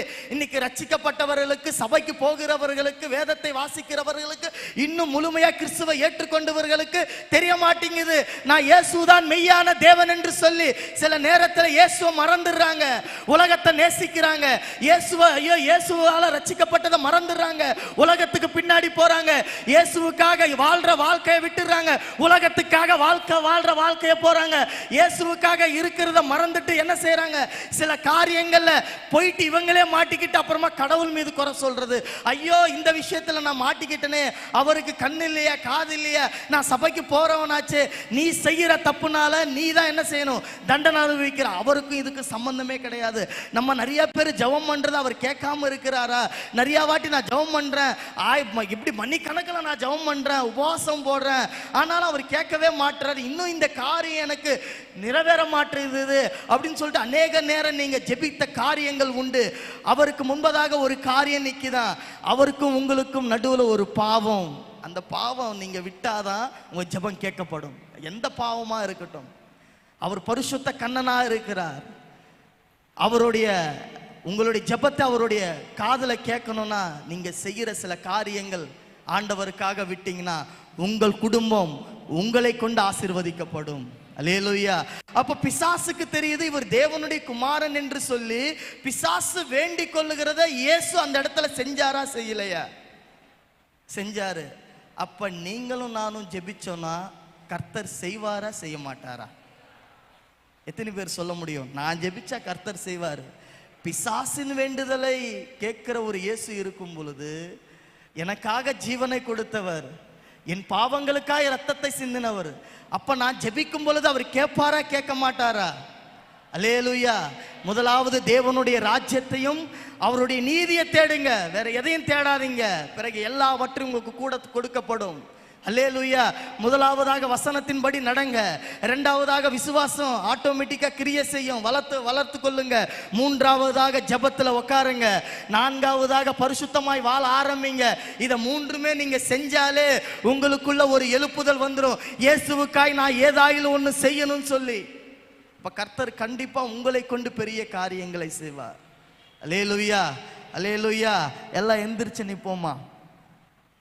எல்லாம் ஒரு மனதோடு இந்த வார்த்தைகளுக்காக கர்த்தரை மகிமைப்படுத்த போகிறோம். இன்னொரு 10 நிமிஷத்துல நான் முடிச்சிடறேன். எல்லாம் ஒப்பு கொடுப்போமா? இந்த 3வது நாள் கூட்டத்தை தேவ மனுஷன் உங்களுக்காக ஒரு ஆத்துமாவது மனம் திரும்பாதா? யாராவது ஒரு ரட்சிக்கப்பட மாட்டாங்களா? புதிய ஆத்துமாக்களை யாராவது கொண்டு வர மாட்டாங்களா? அநேக ஏக்கத்தோடு அவர் நடத்துகிறார். நீங்க என்ன செய்யுங்க? இந்த முதல் நாள்ல உங்களை நீங்க பரிசுத்தம் பண்ணி கொள்ளுங்க. உற்சாகமாய் நாளைக்கு நாளானைக்கு நடக்கும் பொழுது ஒரு எழுப்புதல் கர்த்தர் உங்களை கொண்டு செய்வார். சதகலரபு எல்லாம் அந்நிய பாஷையினால எல்லாம் கண்ணை மூடி யார் முகத்தையும் யாரும் பார்க்க வேணாம், எல்லாம் அழகா இருக்கிறீங்க. எல்லாம் கண்ணை மூடி ரப சந்தரகலரபோ திதினாந்தரபோ சந்தரகலரபோ ஆவியானவரே ஆவியானவரே. எல்லாம் ஒரு மனதோடு எல்லாம் கண்ணை மூடி நீங்க ஜெபிச்சாதான் விடுதலை. பாருங்க, ஒரு பிச்சை எடுக்கிற பையனுக்கிட்ட ஆண்டவர் மைக்கு கொடுத்துட்டு பிரசங்கம் பண்ண வைக்கும் பொழுது உங்ககிட்ட ஆண்டவர் இதை காட்டிலும் மேலானதை செய்வார். நீங்க நினைக்கணும், பிச்சை எடுக்கிறவன் மைக்கை பிடிச்சிட்டு ஆண்டவர் ஊழியத்தை செஞ்சுட்டு போறான். நான் படிச்சிருக்கிற, பட்டம் பெற்றிருக்கிற, டிகிரி வாங்கியிருக்கிற, நல்ல வேலையில் இருக்கிற, ஆனா என் கையில இன்னும் மைக்க வரல. காரணம், நீ இன்னும் எலும்புகிற சந்ததியா மாறுங்க. தீதினாந்தரபோ சதகலரபோ ரிகாதுரியாந்தரலரபோ. ஹalleluya ஹalleluya. ஆவியானவரே ஆவியானவரே ஆவியானவரே நன்றி தகப்பனே. எல்லாம் ஒரு மனதோடு இந்த இடத்துல ஒரு எழுப்புதல் கர்த்தர் கொண்டு வர போகிறார். ஆண்டவர் செய்கிற காரியங்கள் பயங்கரமா இருக்க போகுது. ஏதோ வீட்டில் நேரம் கிடைச்சிச்சு அதனால நான் இங்க வந்தேன்னு சொல்லி நினைக்காதீங்க. இங்க வந்ததுனால கர்த்தர் ஒரு விடுதலையை தருகிற தேவனா இருக்கிறார். இன்னைக்கு கர்த்தர் உங்களோடு கூட சில பேரு கூட பேசி இருக்கிறார். என் குடும்ப சூழ்நிலை இன்னும் மாறலப்பா, என் கணவன் இன்னும் மாறல, என் பிள்ளைகள் மாறல, நான் இன்னும் அப்படிதான் இருக்கிறேன், என் கடன் பிரச்சனை, மாசம் மாசம் இஎம்ஐ கட்டுறேன், வட்டி கட்டுறேன், இன்னும் ஒரு பூரண ஒரு விடுதலை எனக்கு இல்லை ஆண்டவரே. இன்னைக்கு நிறைய பேருடைய பிரச்சனை கடன் தான். இன்னைக்கு நிறைய பேருடைய பின்மாற்றமே மாட்டிக்கிட்டு வெளியே வர முடியாம நிறைய பேர் சிக்குண்டவர்கள் ஆகிட்டீங்க. இன்னைக்கு கர்த்தர் உங்களை பரிசுத்தம் பண்ணுகிறார். இந்த முதல் நாள் கூட்டத்தில் ஒரு எழுப்புதலை உங்களை கொண்டு கர்த்தர் செய்ய போகிறார். ஹalleluya ஹalleluya ஹalleluya ஹalleluya. எல்லாம் ஒரு மனதோடு சதகலரபம் எல்லாம் ஒரு மனதோடு கர்த்தரை மகிமைப்படுத்த போகிறோம்.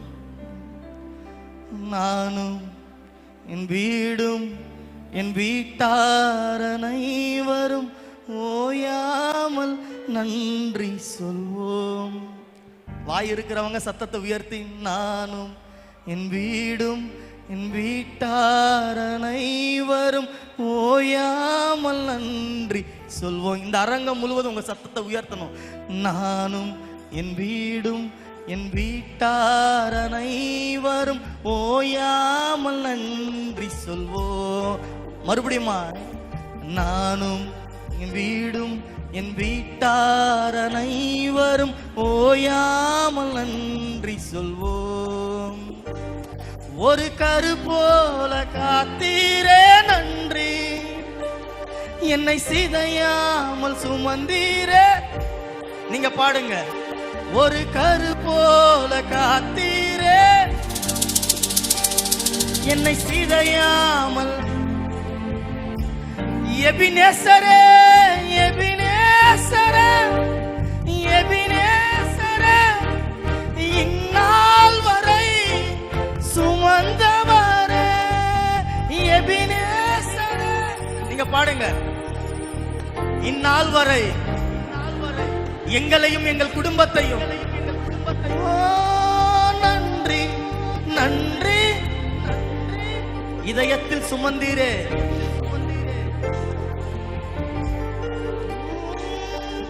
நன்றி நன்றி நன்றி, கரு போல சுமந்தீர. ஒன்றுமே இல்லாமல் துவங்கின என் வாழ்வு நன்மையால். ஒன்றுமே இல்லாம நான் வந்துட்டேன்ப்பா இந்த கூட்டத்துக்கு. நான் போகும் பொழுது ஒரு விடுதலை. நான் போகும் பொழுது கர்த்தர் என்னோடு கூட பேசினார், கர்த்தர் என்னோடு கூட இடைப்பட்டார். நான் இந்த நாள கர்த்தர்கிட்ட ஒப்பு கொடுக்கிற, இனி கர்த்தருக்காய் வாழுகிற ஒரு சந்ததியை, எனக்குள்ளாக ஒரு பரிசுத்தமாய் வாழுகிற கிருபைய ஆண்டவர்கிட்ட நான் கேட்கிற. நீங்க தான் செய்யணும் ஆண்டவரே. நீங்க பலன் கொடுங்க, நீங்க ஆசீர்வாதிங்க. இந்த இடத்துல ஒரு எழுப்புதல் வரும்படியாக என்னை நீங்க பரிசுத்தம் பண்ணி கொள்ளுங்க. உம்மிடத்துல எல்லாவற்றையும் நான் ஒப்பு கொடுக்கிறேன். எபினேசரே எபினேசரே, இந்நாள் வரை சுமந்தவரே. எபினேசரே எபினேசரே, என் நினைவார் இருப்பவரே நன்றி நன்றி நன்றி. இதயத்தில் சுமந்தீரே நன்றி நன்றி நன்றி நன்றி. கரு போல சுமந்தீரே நன்றி. எபினேசர் நீர்தானையா. எல்லாம் வாய் திறந்து இதுவரை எபினேசர் எபினேசர் நீர்தானையா. எல்லாம் ஒரு மனதோடு இதுவரை என்றோய் என்றோய் என்னை கண்டீரே, எப்படி நான் உமக்கு நன்றி செலுத்துவேன். இதுவரைக்கும் நடத்தினீரே, ஒன்றுமே இல்லாம இருந்த என் வாழ்க்கைய நீங்க இந்த ஆண்டவர் 5 மாதங்களையும் கிருபையாக நடத்துகிறீரே, உமக்கு நன்றி நன்றி தகப்பனே. நீர் ஒருவரே பெரியவர், நீர் ஒருவரே சகலத்தை ஆளுகை செய்கிறவர்.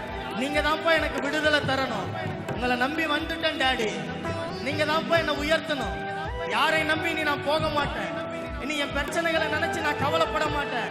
இனி நான் சோதனைகளை நினைச்சு நான் சோர்ந்து போக மாட்டேன். இஸ்ரவேலின் தேவன் என்னோடு கூட இருக்கிறார். யூத சிங்க ராஜா என்னை நடத்துகிறவரும் என்னை தள்ளாட விடாமல் எனக்காக யுத்தம் செய்கிறவரும் அவர் என்னோடு கூட இருக்கும் பொழுது உலகத்திலே இருக்கிறவனை காட்டிலும் உனக்குள்ள இருக்கிற இயேசு பெரியவர்.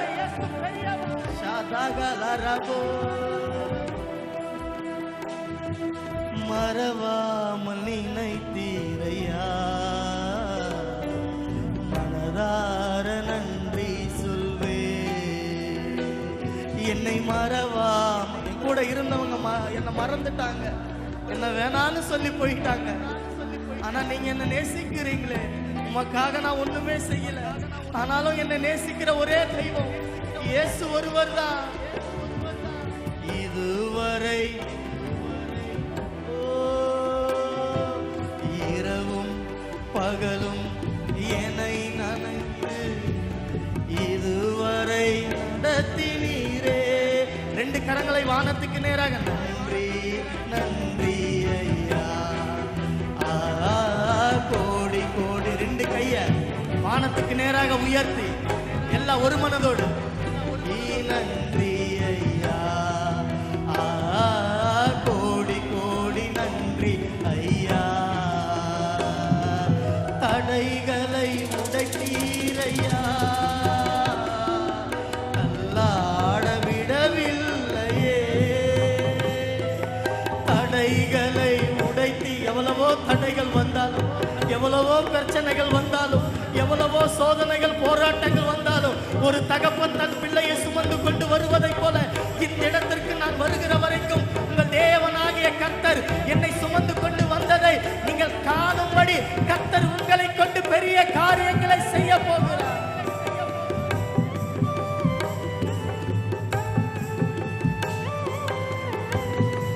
நன்றி தகப்பனே, நன்றி நன்றி ஐயா. கோடி கோடி நன்றி ஐயா. நன்றி நன்றி ஐயா. கோடி கோடி நன்றி ஐயா. நல்லா 2 கையை தட்டி எல்லாம் ஒரு மனதோடு உமக்கு நன்றி செலுத்துகிறோம். உம்முடைய பாதத்துல வந்து நாங்கள் சரணடைகிறோம். எங்களை ஆண்டவரே எங்களை நடத்துங்க, எங்களை பயன்படுத்துகிற பாத்திரமா நீங்க மாத்துங்க. ஒப்பு கொடுப்போமா, முழுவதுமா நான் ஒப்பு கொடுக்கிறேன் ஆண்டவரே. நான் ஒண்ணுமே இல்லப்பா, ஒன்றுத்துக்கும் பிரயோஜனம் இல்லாதவன், தகுதி இல்லாதவனா இருந்த என்ன உம்முடைய ரட்சிப்பை கொடுத்து இன்னைக்கு ஆண்டவரே என்னை உயர்த்தினீரே. என் மீது இவ்வளவாய் உம்மால மாத்திரம்தான் அன்பு கூற முடியும்ப்பா. உம்மை நேசிக்க ஆண்டவரே இந்த ஒரு வாழ்க்கை எனக்கு பத்தாதுப்பா. தலைமுறை தலைமுறையாய் உம்மை ஒருவரே நாங்கள் ஆராதிப்போம். இயேசுவின் நாமத்தினால வந்திருக்கிற ஒவ்வொருவரையும் நீர் ஆசீர்வதிப்பீராக. இந்த முதல் நாள் ஆண்டவரே நான் வந்ததற்கு ஒரு முகாந்தரம் உண்டு. கர்த்தர் என்னோடு கூட பேசினார், என்னோடு கூட இடைப்பட்டார். இனி ஆண்டவரே 2 நாள் நடக்கிற கூட்டத்துல பெரிய காரியங்களை செய்யுங்க. வருகிற ஊழியக்காரர்களை பலப்படுத்துங்க, ஆசீர்வதிங்க, கிருபையை கொடுங்க ஆண்டவரே. பெரிய காரியங்களை செய்யுங்க. இந்த கூட்டத்தை நடத்துகிற அருமையான போதகருக்காய் நான் ஜெபிக்கிறேன் அப்பா. அவருடைய குடும்பத்தினுடைய கரத்துல ஒப்பு கொடுக்கிறேன்.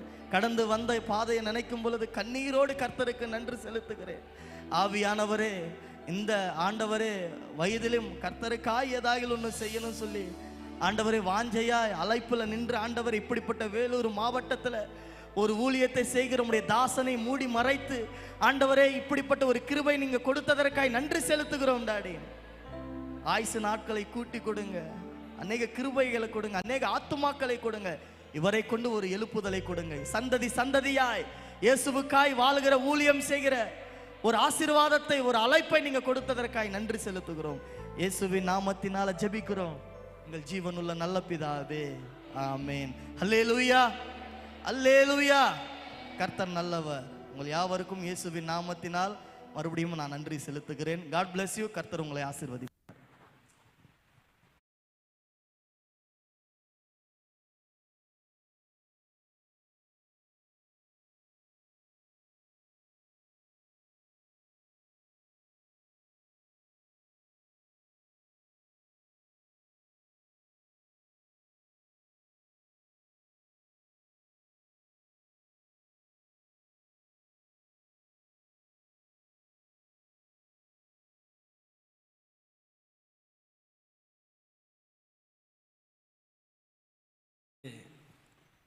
நான் சிந்தித்தேன்.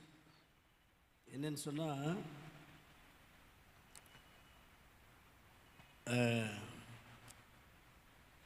யோவான் சுவிசேஷம் 1ஆம் அதிகாரத்தில் இருக்குது, ஒரு ஒளி இருந்தது இந்த உலகத்தில், எப்பேற்பட்டவங்களையும் ஒளிர்ப்பிக்கக்கூடிய ஒரு ஒளியாகி இயேசு கிறிஸ்து தான் அந்த ஒளி அப்படின்ட்டு ஒரு வசனம் இருக்குது. அது எனக்கு ஞாபகம் வந்துச்சு. எப்பேற்பட்டவங்களையும் அப்படின்னும் போது அவங்க யாராக இருக்கட்டும், அவங்கள பிரகாசிக்க பண்ணக்கூடிய ஒரு வல்லமை, சக்தி இயேசு கிறிஸ்துவுக்கு இருந்தது. அல்லேலூயா. இன்றைக்கும் அப்படி செய்து கொண்டிருக்கிறார். யூடியூப்பில் பார்த்தப்போ நேற்று மனுஷாலுங்களை அறுத்து சாப்பிட்ற பயங்கரமான இந்த காடுகளுக்குள்ளே வாழ்ந்து கொண்டிருக்கிறவங்களை கூட ஆண்டவர் சந்தித்து மாற்றியிருக்கிறார். அல்லேலூயா. அதனால் ஆண்டவர் எப்பேற்பட்டவங்களையும் சந்திக்க முடியும், மாற்ற முடியும். இது ஒரு விஷயம். ரெண்டாவது, ஆண்டவருக்கு இந்த சிந்தைகளோடு கூட நீங்கள் வீட்டுக்கு போகணும். இந்த தாட்ஸோடு நீங்கள் வீடு திரும்பணும். கடவுள் நினச்சாருன்னா எல்லாரையும் எப்பேற்பட்டவங்களையும் மாற்ற முடியும் நம்முடைய ஆண்டவர். அப்படிப்பட்டவர் அப்படின்னு ஒரு சிந்தையோடு நீங்கள் வீட்டுக்கு போகணும். ரெண்டாவது என்னன்னு சொன்னால்,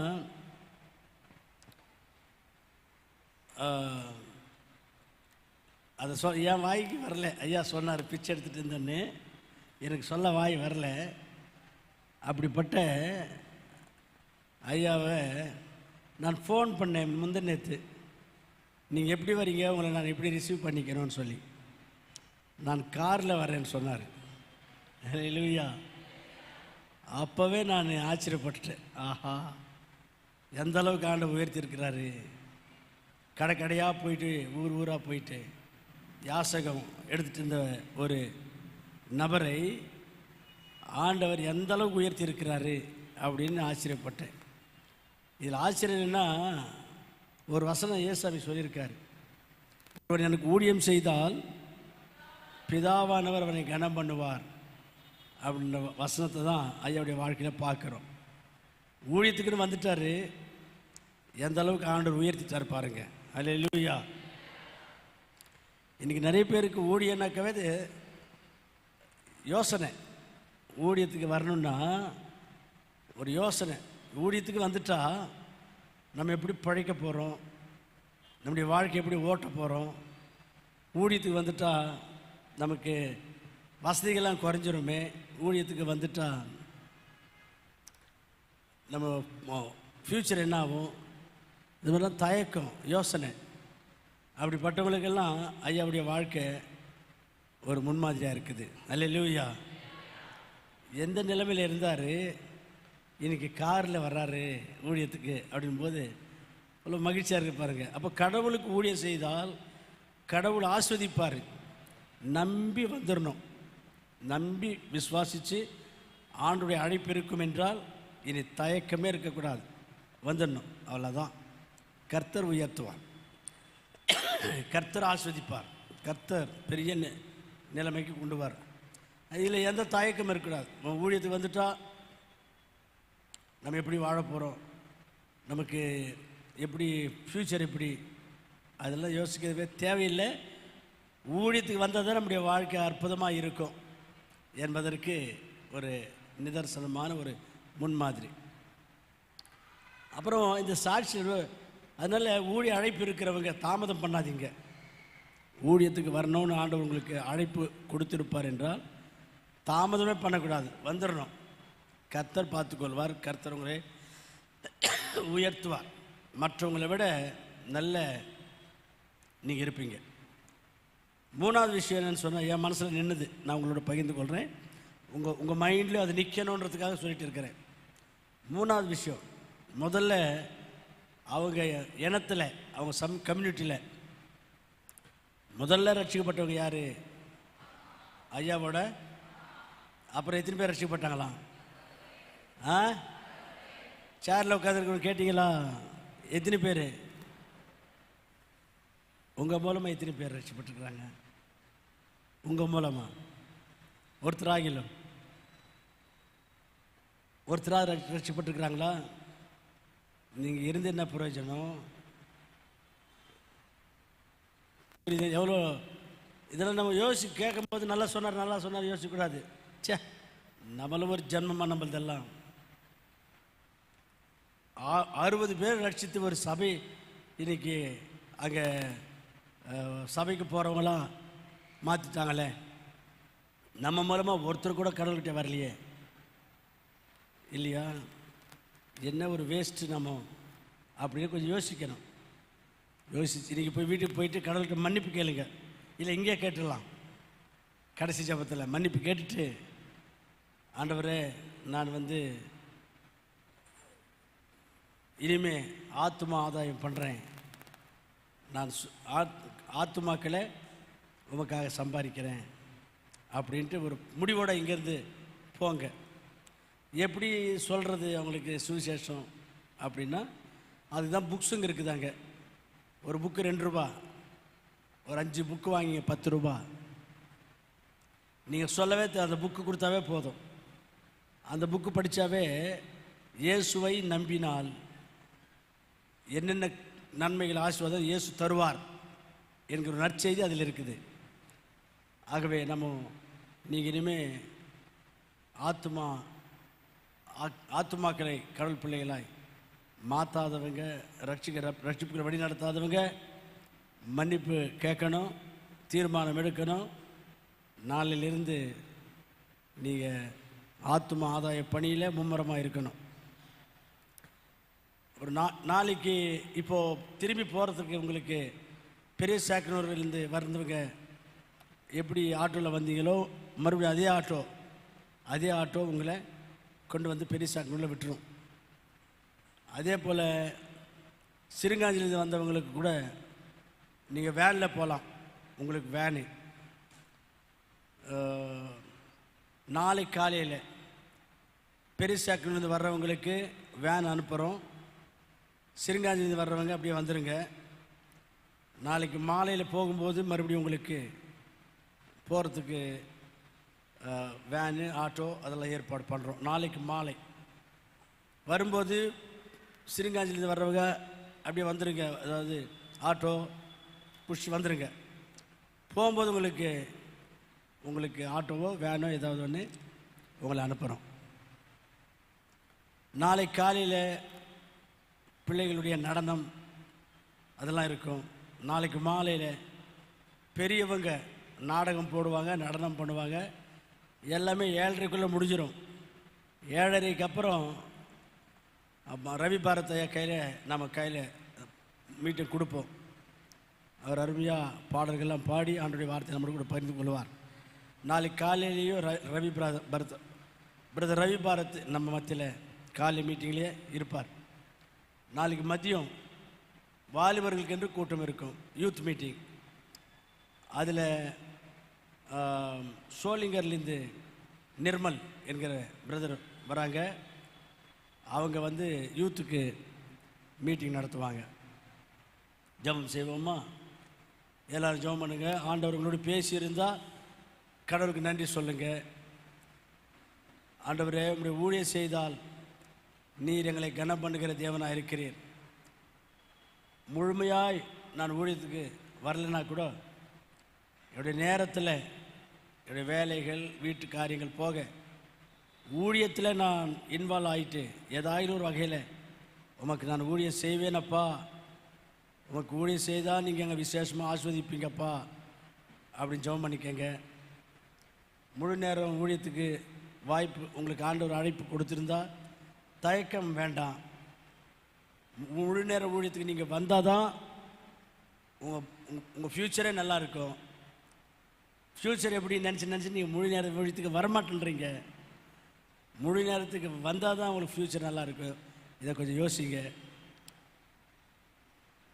60 பேர் ரட்சிக்கப்பட்டிருக்கிறாங்க ஒரு ஃபேமிலி மூலமாக. உங்கள் ஃபேமிலி மூலமாக ஒருத்தர் கூட ரட்சிக்கப்படலைன்னா எவ்வளோ வேஸ்ட் ஆகி நேரமெல்லாம் வேஸ்ட் ஆக்கி இருக்கிறீங்க, எவ்வளோ கவலையற்றவங்களாக இருக்கிறீங்க, எவ்வளவு நீங்கள் அசதியாக இருந்திருக்கிறீங்க என்பதை யோசித்து மன்னிப்பு கேளுங்க, முடிவெடுங்க. நாளிலிருந்து ஆத்தும அறுவடை பணிகளை செய்யுங்க. கர்த்தர் உங்களுக்கு ஆத்துமாக்களை தருவார்.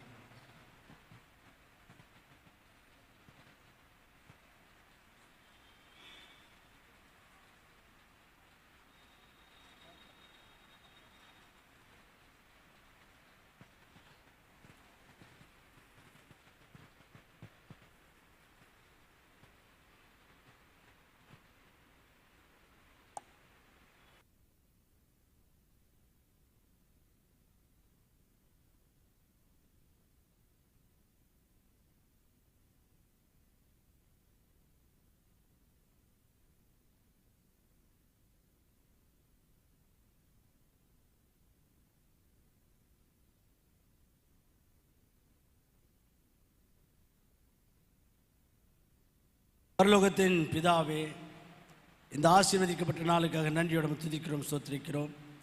இந்த முதல் நாள் கூட்டத்தை எங்களுக்கு மிகவும் பிரயோஜனமாய் ஆசீர்வாதமாய் பக்தி விரித்த நடத்தி கொடுத்துக்க ஸ்தோத்திரம் ஆண்டவரே. உடைய தாசனை நாங்கள் பார்க்கும் பொழுது எங்களுக்கு எவ்வளோ மகிழ்ச்சியாக இருக்கிறதப்பா. ஒருவர் உனக்கு ஊழியம் செய்தால் நீ அவர்களை எந்த அளவுக்கு உயர்த்துவீர், எந்த அளவுக்கு ஆஸ்வதிப்பீர். எதிர்காலமே உங்களுடைய ஊழியத்தை செய்தால் தான் நல்லா இருக்கும். எதிர்காலத்தை நினச்சி ஊழியத்துக்கு வரமாட்டேன்டாங்க நிறைய பேர். ஊழியத்துக்கு வந்தால் தான் எதிர்காலமே நல்லா இருக்கும். இதுக்கு ஒரு முன்மாதிரியாக ஓசியா பாஸ்டையாவை நீங்கள் வச்சிருக்கிறதுக்காக ஸ்தோத்திரம் ஸ்தோத்திரம் ஸ்தோத்திரம் கத்தாவே. கத்தாவே, ஐயாவுடைய குடும்பத்தையும் ஊழியங்களையும் நீர் இன்னும் ஆஸ்வதிக்க வேண்டும் என்று வேண்டிக் கொள்கிறோம். அது குடும்பத்தின் மூலமாய் 60 பேர் ரட்சிக்கப்பட்டிருக்கிறாங்க. எங்கள் மூலமாக ஆண்டவரே ஒருத்தர் 2 பேர் கூட ரட்சிக்கப்படலையே என்று எங்களுக்கு அது வெட்கமாகவும் எங்களுக்கு வேதனையாகவும் இருக்கிறது. இதை எங்களோட பேசியிருக்கிறீங்க. இனிமேல் ஆண்டவரே, இப்படி ஆகிலும் ஒரு சிலரை கர்த்தருக்குள்ளே வழிநடத்த வேண்டும் என்கிற ஆத்தும பாரத்தோடு வாழ்கிறவர்களாய் எங்களை வைத்து வழிநடத்த வேண்டும் என்று வேண்டிக் கொள்கிறோம். கர்த்தாவே, வந்திருக்கிறோம் பிள்ளைகள் திரும்பி போகும்போது துணையாக இருந்து வழிகளில் பாதுகாத்து கொள்ளுங்கப்பா. சுகபத்திரமாய் வீடு போய் சேரட்டும். இந்த காரியங்களை சிந்தித்து ஆண்டவரே உமக்கு உகந்த பிள்ளைகளாக அவங்க மாறட்டும். வாழ்க்கையில் இன்னும் என்னென்ன குறை குற்றங்கள் அவங்களுடைய உணர்வுகளுக்கு அவங்களுடைய யோசனைகளுக்கு வராத குறைபாடுகள் வாழ்க்கை இருக்குதோ அதை அவர்கள் உணர்ந்து அதுக்காக மனஸ்தாபப்பட்டு மன்னிப்பு கேட்டு ஒரு உயிர் மீட்சி உங்களுடைய மக்களுக்குள்ளே வர வேண்டும் என்பதற்காக நடத்துகிற இந்த கூட்டங்களில் உங்களுடைய பிரசன்னம் ஆண்டவரே காரியங்கள் எங்கள் துணையாக இருந்து வழி நடத்தட்டும். உங்களுடைய அன்பு கரங்களை கொடுக்கிறோம் ஆண்டவரே, காத்து வழி நடத்தும். இயேசு கிறிஸ்துவின் நாமத்தில் ஜெபிக்கிறோம் நல்ல பிதாவே, ஆமென். பிதாவாகி தேவனுடைய அன்பும் குமாரனாகிய இயேசு கிறிஸ்துவின் கிருபையும் பரிசுத்த ஆவியானுடைய அந்யோன்ய ஐக்கியம் நம்ம எல்லோருக்கும் துணையாக இருந்து காத்து ஆசீர்வதித்து வழி நடத்துவதாக. ஆமென்.